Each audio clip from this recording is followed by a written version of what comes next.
HTML ලයිස්තු අපි කියනවා list HTML පිටු තුල HTML පිටුවක් තුල යම්කිසි අගයන් සමූහයක් ලයිස්තු ගතව ඉදිරිපත් කරන්න අවස්ථාව තියෙනවා අපට. විවිධ හේතුන් නිසා සිසුන්ගේ නම් ලයිස්තුවක් පහලට එහෙම නැත්නම් යම්කිසි අගයන් ලයිස්තුවක් අපට වෙබ් පිටුවක් තුල ඉදිරිපත් කරන්න ඕන අවස්ථාවකදී අපි භාවිතා කරන මූලික ලයිස්තු ආකාර තුනක් තියෙනවා. පිළිවෙලින් ordered list අපට භාවිතා කරන්න පුළුවන්. ordered list භාවිතා කරන්නේ පිළිවෙලින් පවතින අගයන් ලයිස්තුවක් ලෙස ඉදිරිපත් කරන්න. ඒ කියන්නේ අනුක්‍රමයක් සහිත ලයිස්තුවක් ඉදිරිපත් කරන්න.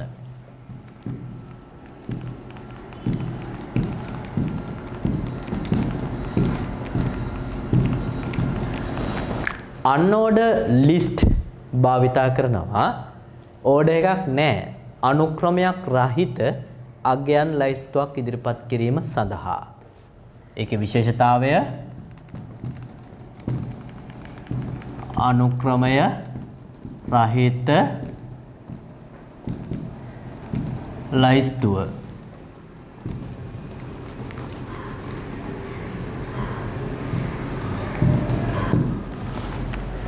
හරිද? unordered list අනුක්‍රමය රහිත ලයිස්තුව.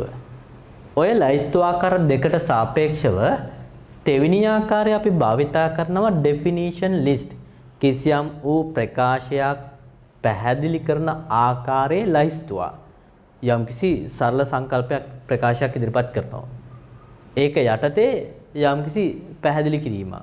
ඔය විදිහේ ලයිස්තුවක් සඳහා අපි අර්ථ දැක්වීම ලයිස්තු definition list භාවිතා කරනවා.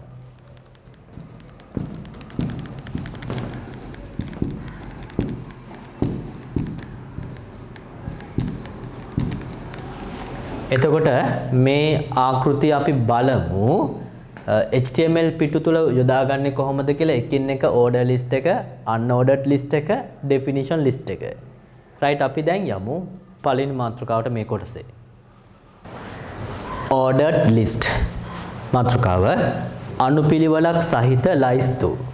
වෙබ් පිටු තුල මම මේ උදාහරණයක් ඉදිරිපත් කරලා තියෙන්නේ සරල උදාහරණයක්. කිසියම් අගයන් සමූහයක් ලයිස්තුවක් ලෙස නිරූපණය කිරීම. මේකේ බලන්න අනුපිළිවෙලක් තියෙනවද? 1 2 3 තව අගයන් දාන්න පුළුවන් 4 5 6 ඔය විදිහට ලයිස්තුව ඉදිරිපත් කරන්න පුළුවන්. එතකොට මේක පුතා අනුක්‍රමයක් තියෙන ලයිස්තුව. හරි. අනුක්‍රමයක් තියෙන ලයිස්තුවක් නිර්මාණය කිරීමේදී HTML කේතකාණ්ඩය අපි භාවිතා කරනවා ordered list නිසා අපි භාවිතා කරනවා OL tag එක. OL tag එක තමයි භාවිතා කරන්නේ. ඒක simple උනත් කමක් නැහැ, capital උනත් කමක් නැහැ. ඒතර සෑම order list එකක්ම අවසාන වෙන්නේ closing tag එක order list එකේ. මෙන්න order list එකේ closing tag එක. මේක ඒතර OL. මේක simple උනත් කමක් නැහැ, capital උනත් කමක් නැහැ. තේරුණාද? මෙතන OL මෙතන OL වල closing tag එක. හරි. මම මේක capital ආකාරයෙන් ඉදිරිපත් කරොත් ඒත් ප්‍රශ්නයක් නැහැ OL. දැන් මෙතන capital ආකාරයෙන් ඉදිරිපත් කරොත් OL. හරිද? වඩාත් පැහැදිලියි. හරි. දැන් ඒතර මේ order list එකක් ආරම්භ වීම නිරූපණය කරනවා. මේ order list එකක් අවසාන වීම නිරූපණය කරනවා. ඊට පස්සේ අගයන් 3ක් තියෙනවා නම් අගයන් වෙන වෙනම ඇතුළත් කරන්න ඕනේ. අගයක් කියන්නේ මේක list item එකක්. මේ එතකොට මොනවද? මේ list එකේ item. හරි? list item. මේවා list එකේ පවතින අගයන්. තේරුණාද? මේවා list එකේ අගයන්. list එකේ අගයන් අපි ඇතුළත් කරන්නේ li tag එක ඇතුලේ. li මෙන්න li list item කියන tag එක. ඒක close කරනවා පුතා. li tag එකෙන් close කරනවා. තේරුණාද? li කියන්නේ list item. මේක ලියන්න පුළුවන් capital li කියලා ලියන්නත් පුළුවන්. එහෙම ගැටලුවකුත් නැහැ. හරි? මේක capital අක්ෂර වලින් ලියන්නත් පුළුවන්. එහෙම ගැටලුවකුත් නැහැ. simple අක්ෂර වලින් ලියන්න පුළුවන්. එහෙම ගැටලුවකුත් නැහැ. මෙන්න මෙතන පුතා අදාළ අන්තර්ගතය ලියනවා. මෙතන අදාළ අන්තර්ගතය ලියනවා. ඔන්න list item එක වෙබ් පිටුවක් තුළ ඉදිරිපත් කරන ආකාරය. එතකොට මෙන්න මේ list items 3ක් තියෙනවා නම් පුතා item 3ක් අගයන් 3ක් තියෙනවා නම් මේ විදිහේ tax කාණ්ඩ 3ක් අපි භාවිතා කරන්න ඕන. මෙන්න ඒ tax කාණ්ඩ 3 භාවිතා කරන ආකාරය. list එක තුල list item li tag එක මම භාවිතා කරා, closing tag එක ආරම්භයේ තියෙන පුතා register. එහෙනම් register කියන අගය අපි ලියනවා. එහෙනම් register කියන අගය ලියනවා. මෙන්න register කියන අගය. register කියන විචල්‍ය ආකෘතිය closing tag එක li. එහෙනම් මෙන්න මේ අගය අපි ලයිස්තුගත කරලා තියෙන්නේ. ගැටලුවක් ඇත්තේ නැහැ. ඊට පස්සේ දෙවෙනි අගය ඒකත් පෙර වගේමයි. right මෙන්න list item cache memory right මෙන්න ඒකේ close tag එක right. එතකොට දෙවෙනි අගයත් අපි ඇතුළත් කරලා තියෙනවා. දැන් ඊට පස්සේ තියෙන තුන්වෙනි අගය main memory. තුන්වෙනි අගය ඉදිරිපත් කරනවා list item right main memory. right මෙන්න closing tag එක list item වල. එතකොට පුතා මේ ඉදිරිපත් කරලා තියෙන්නේ HTML කේත ආකෘතිය මේ ලයිස්තුවට අනුකූලව HTML පිටුව තුල කේත නිර්මාණය කරන ආකාරය. පැහැදිලි නේද? දැන් එතකොට මෙතන අනුපිළිවෙල 1 2 3 නේ. එතකොට මෙන්න මේ ආකෘතියේදී ලිස්ට් එකේ ස්ටයිල් එක මෝස්තරය 1 2 3 ලෙස මේ අගයන් ටික සාමාන්‍ය ආකාරයෙන් ඇතුළත් වෙනවා. මේක ඕඩර් ලිස්ට් එකක් විතර ඇතුළත් වෙනවා. ලිස්ට් එකේ ස්ටයිල් එක නැත්නම් ලිස්ට් එකේ ටයිප් එක පුතා මෙන්න මේ විදිය අනුක්‍රමයක් තමයි තියෙන්නේ. පැහැදිලි නේද? ඒතර මේක ටයිප් කරලා ඔයාලා වෙබ් බ්‍රවුසර් එක සමගින් ක්‍රියාත්මක කරලා බලන්න පෙර මම පැහැදිලි කර ප්‍රතිදානය ඔබට ලැබෙනවා. තේරුණා නේද? right. ලයිස්තු තුල සාමාන්‍ය ආකෘතිය තමයි මේ අනුපිළිවෙල. තේරුණාද? මේ සංඛ්‍යාංක ඉදිරිපත් කරලා තියෙන්නේ පුතා. මෙතන සංඛ්‍යාංක ඉදිරිපත් කරලා තියෙන්නේ අරාබි ඉලක්කම්. හරි? අරාබි ඉලක්කම් විදිහට ඉදිරිපත් කරලා තියෙනවා. ඒතර මේ ටයිප් එක මේ ලිස්ට් එකේ ටයිප් එක අපි මෙන්න ලිස්ට් ටයිප් එක අපිට ඉදිරිපත් කරන්න පුළුවන් අරාබි ඉලක්කම් තියෙන්නේ.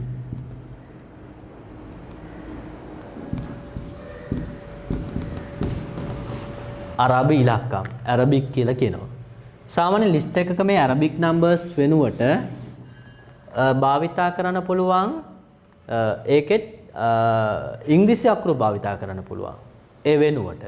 උදාහරණයක් විතර ගත්තොත් A B C අනුපිළිවෙලක් තියෙනවද?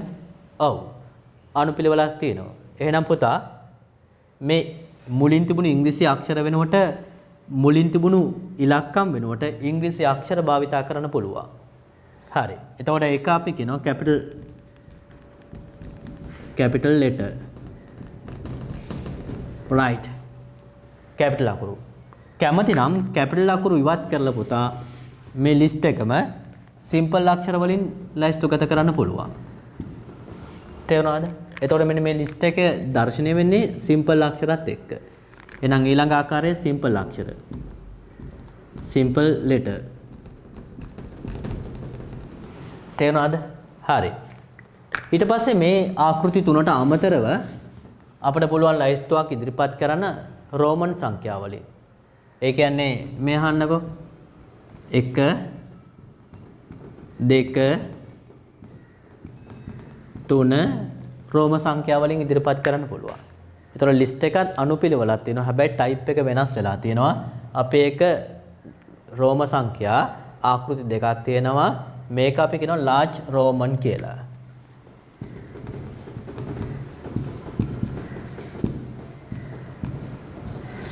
right. හරි. දැන් එතකොට මේ ලිස්ට් එක ආයිත් අපිට වෙනස් කරන්න පුළුවන්. අපි පස්වෙනි ආකාරයට යන්න පුළුවන්.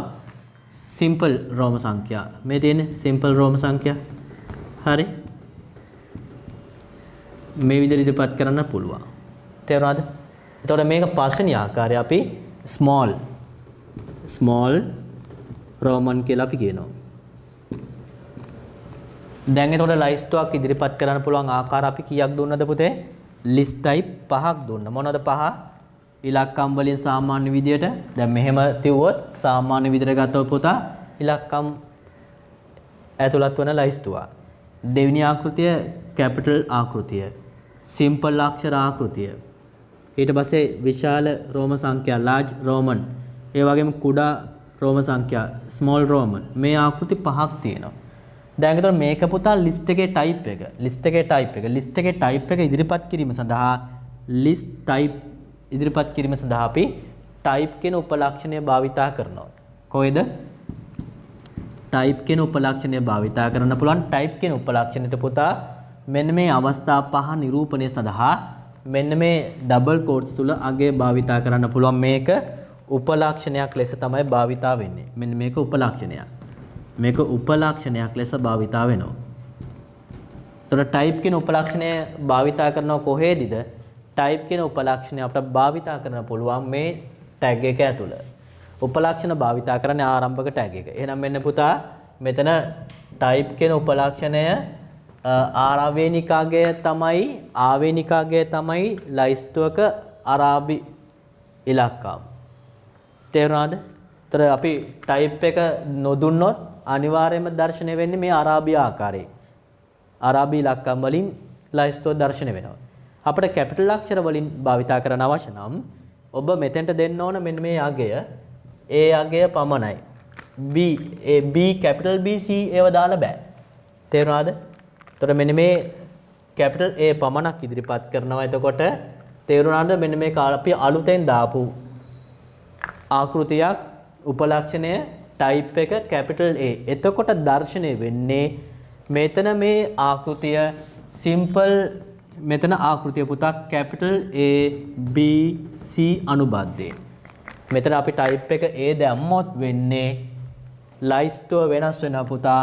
කැපිටල් A B සම්බන්ධයෙන් ලයිස්තුව දැర్శණය වෙනවා. තේරුණා නේද? හරි.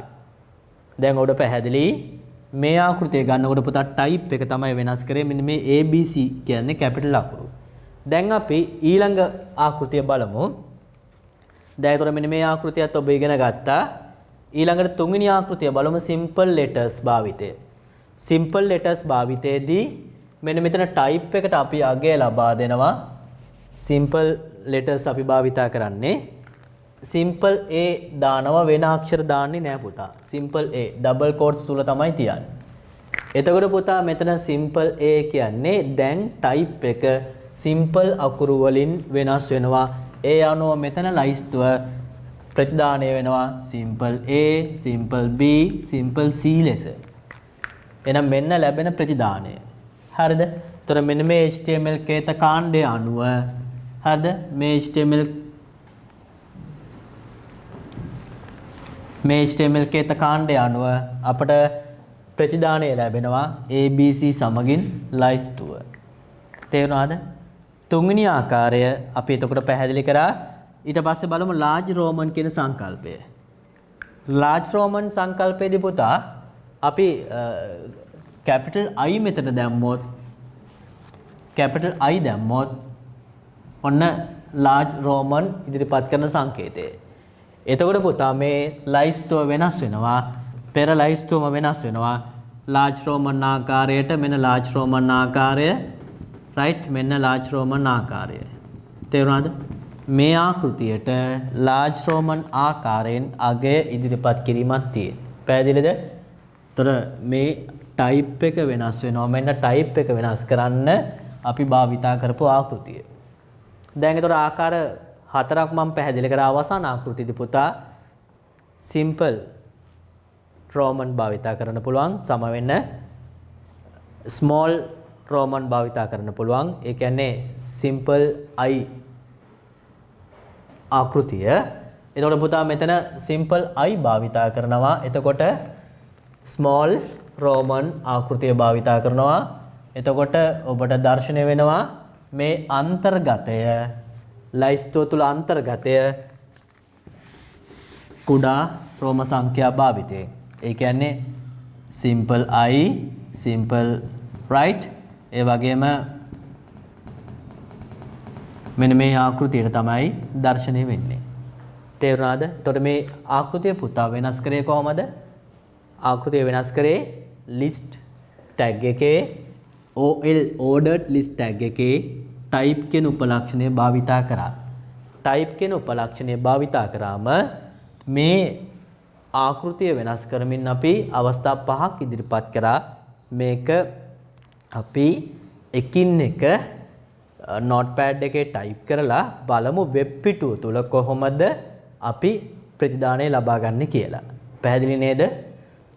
මේ තියෙන ලයිස්තුවක අනුක්‍රමයක් තියෙනවා. හැබැයි පටන් අරන් තින්නේ capital A වලින් නෙවෙයි. මේක capital P Q R. ତර capital A නෙවෙයි පටන් අරන් තියෙන පුතා ඉංග්‍රීසි භාෂාවේ අතරමැදි අගයකින්. හැබැයි අතරමැද ඉඳලා පුතා P Q R අනුපිළිවෙලින් තියෙන අකුරු. කොහොමද එහෙනම් මේකෙදි ලිස්ට් එකේ මුලින් තිබුණේ පුතා ආරම්භ වුණේ capital A වලින්. නමුත් දැන් මෙතන පටන් ගන්නෙ capital P වලින්. එහෙනම් ආරම්භක තැන තමයි වෙනස් වෙලා තියෙන්නේ. එහෙනම් පුතා මෙන්න මේකේ මේ ලිස්ට් එකේ එකක්. මේ ලිස්ට් එක බැලුවොත් ලිස්ට් එකේ type එක වෙනස් වෙලා තියෙනවා. ආවෙනික type එක නෙවෙයි මේක capital අක්ෂර. එහෙනම් type එක A ලෙස දාන්න ඕන. තේරුණාද? type එක A ලෙස දාන්න ඕන මේ ලිස්ට් එක නිර්මාණයේදී. ඒ වගේම ඊළඟ දේ තමයි මේ ලිස්ට් එක පටන් අරන් තියෙන්නේ P අකුරේ ඉඳලා. එහෙනම් start එක පටන් අරන් තියෙන්නේ පුතා P අකුරෙන්. එහෙනම් ඒක ආරම්භය P අකුරේ ඉඳලා පටන් ගත්ත බව දක්වන්න ඕන.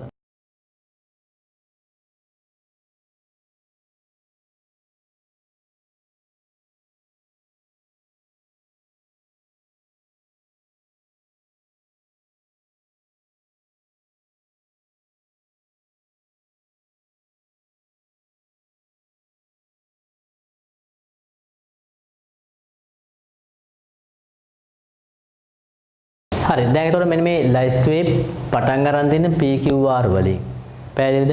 එහෙනම් ඒ වලින් නෙවෙයි අතරමැදි අවස්ථාව. එහෙනම් මෙන්න මේ අවස්ථාව ඉදිරිපත් කරනකොට පුතා ලයිස්ට්ුව කොම ටයිප් එක ඉංග්‍රීසි අක්ෂර.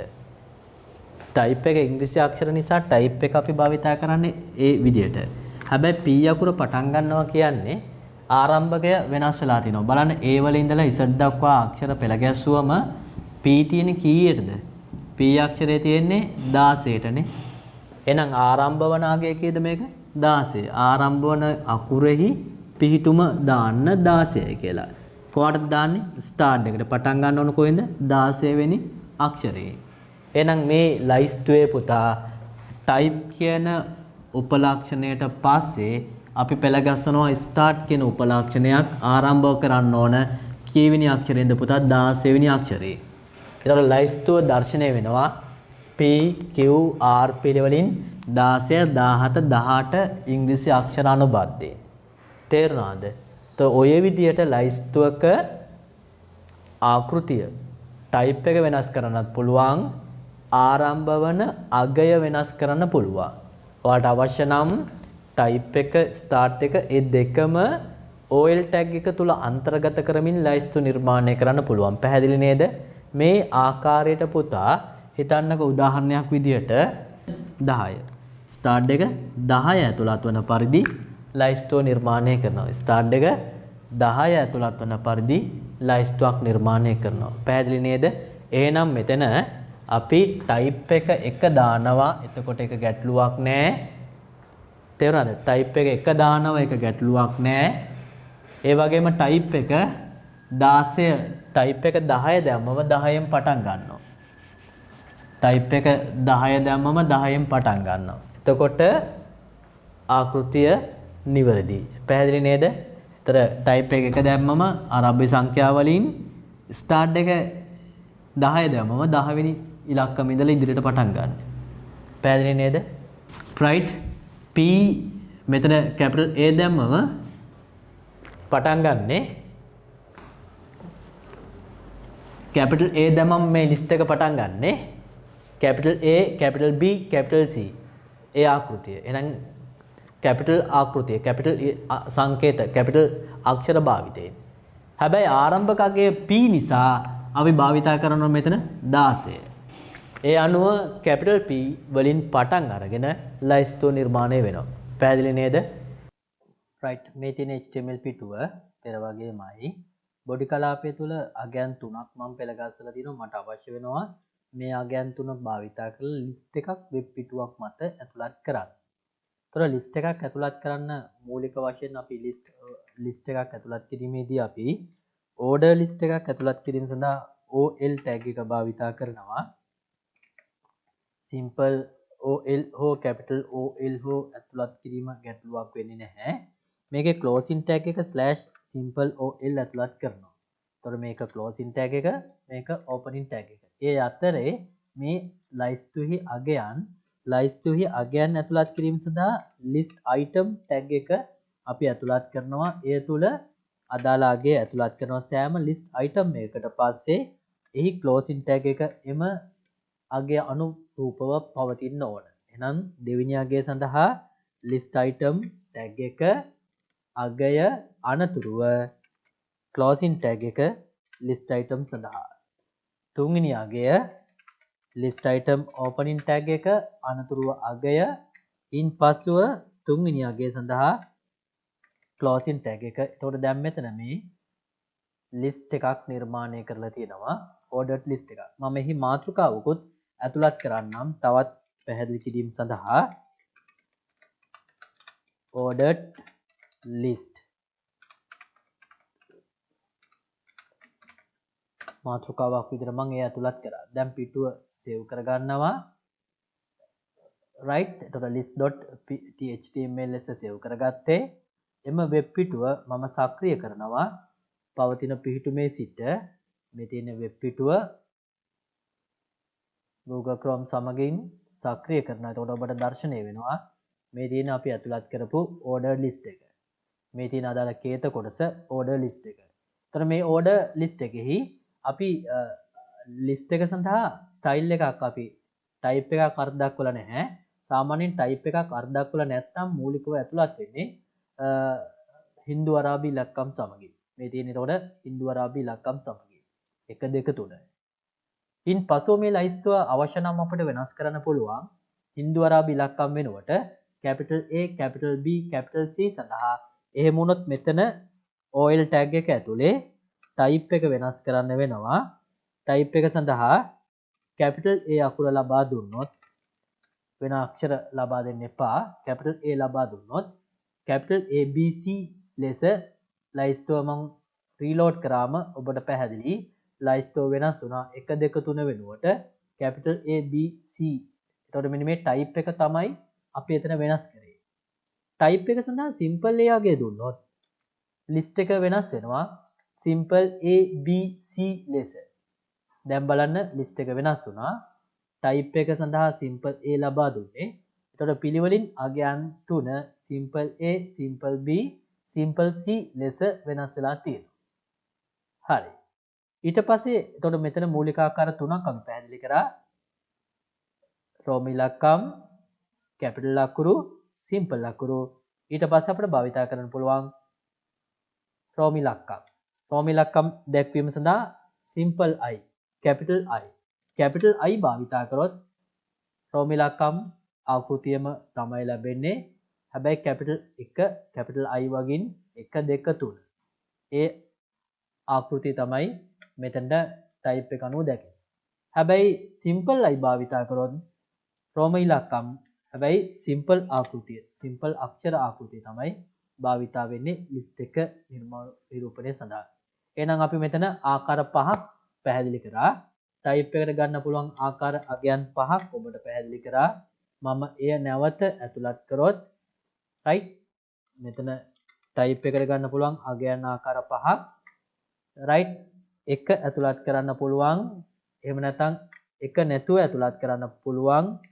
right එක ඇතුළත් කරත් එක නැතුව ඇතුළත් කරත් මූලික ආකාරය හින්දු අරාබි ඉලක්කම්. දෙවෙනි ආකාරය තමයි capital A B C ඇතුළත් වන පරිදි ලයිස්තුව නිර්මාණය කරන්න පුළුවන්. එහෙම නැත්නම් simple A B C ඇතුළත් වන පරිදි ලයිස්තුව නිර්මාණය කරන්න පුළුවන්. එහෙම වුණොත් අපි භාවිතා කරන්නේ type එක සඳහා simple A. වෙන අක්ෂර භාවිතා කරන්න එපා. ඒ වගේම අරාබි රෝම ඉලක්කම් සඳහා capital අක්ෂර ආකෘතිය භාවිතා කරන්න පුළුවන්.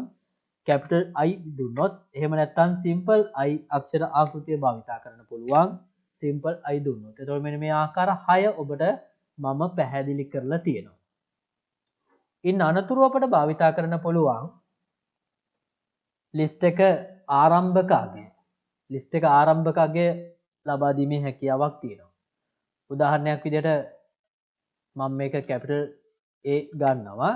ආරම්භක අගය start මම ලබා දෙනවා අක්ෂර හෝඩියේ අක්ෂර තියෙනවා 26ක්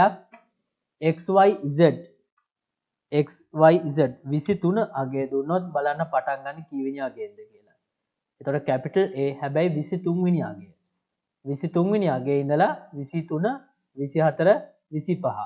ඔබට පැහැදිලි වෙනවා ඇති 24 දුන්නොත් XYZ 24 වෙනි අගය 25 වෙනි අගය 26 වෙනි අගය. right ඒ විදිහට මෙතන පටන් ගත්ත 24න් x ඊළඟ අගය 25 y ඊළඟ අගය z 26 වෙනි අගය. ওই විදිහට ලයිස්තුව ආරම්භක අගය අපට ඉංග්‍රීසි අකුර දෙන්න පුළුවන් පිහිටුම් අගය අනුබද්ධය. ඒ වගේම සිම්පල් අකුරු වලින් ගන්න අවශ්‍ය නම් සිම්පල් A දැම්මම ටයිප් එක සිම්පල් අකුරු. හැබැයි මෙතන 24 වෙනි අක්ෂරයේ ඉඳලා ඉදිරියට තමයි යන්නේ. ඒ අපට පිටුව රීලෝඩ් කරාම XYZ එහෙනම් දැන් ඔබට පැහැදිලි තවත් අතිරේක උපලක්ෂණයක් ස්ටාර්ට් එක භාවිතා කරන්න පුළුවන්.